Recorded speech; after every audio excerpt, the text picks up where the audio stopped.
In messages to iNewZ and social media posts, the victim of a murder in Hallock, Minnesota this week has been identified as Justin Eparza.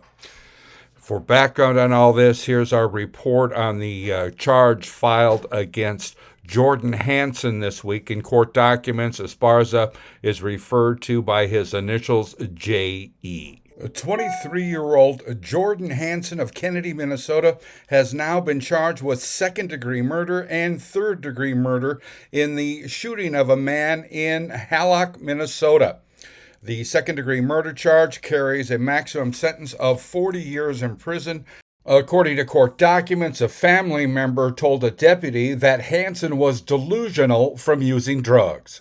Reading from the statement of probable cause with the names of officers omitted, quote, on March 13th at approximately 1:27 p.m., Tamara DeVore called Kittson County Sheriff's Office and asked to speak with the Kittson County Chief Deputy or Kittson County Sheriff.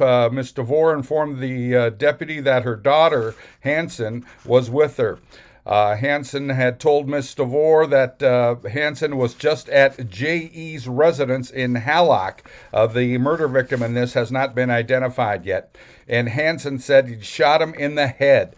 Ms. DeVore indicated that the defendant, Hanson, was recently at a treatment center for drugs and evidently got picked up by someone during the night and came back to Kittson County.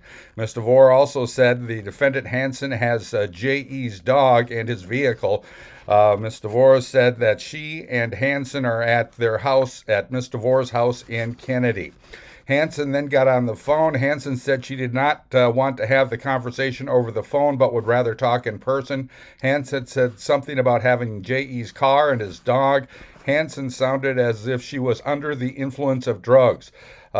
Debbie told the defendant he would go to Miss DeVore's house and meet with her.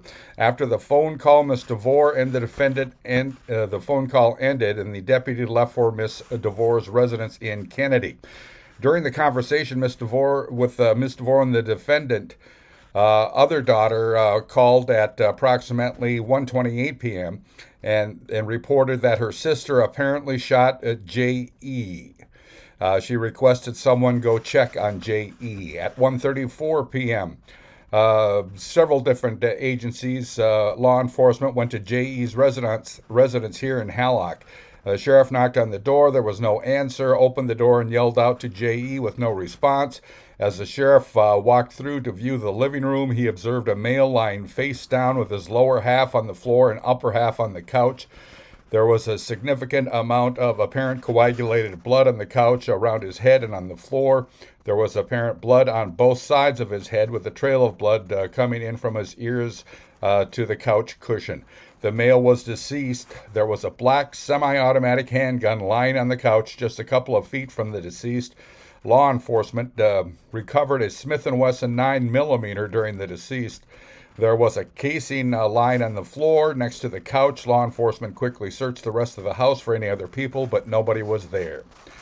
Another deputy then arrived at Miss DeVore's residence, that's in Kennedy, at approximately 1:30 p.m. and made contact with the defendant, Hanson. She was outside when he arrived. He walked up to Hanson and told her that she was under arrest for homicide. Hanson told the deputy that he had lost weight. When she was talking, she was not making any sense. Hanson asked the chief deputy what all the sugar beets were still doing on the ground. The Hanson family told the deputy that she was completely delusional from using drugs. Again, the deputy asked Hanson if she knew why she was under arrest. Hanson told him that because she shot the chief deputy and she was sorry. The deputy then transported Hanson to the Kittson County Jail. Jordan Carroll Hanson now charged with two different varying counts of murder in the second degree or third degree. I'm Neil Carlson reporting for iNewZ.TV.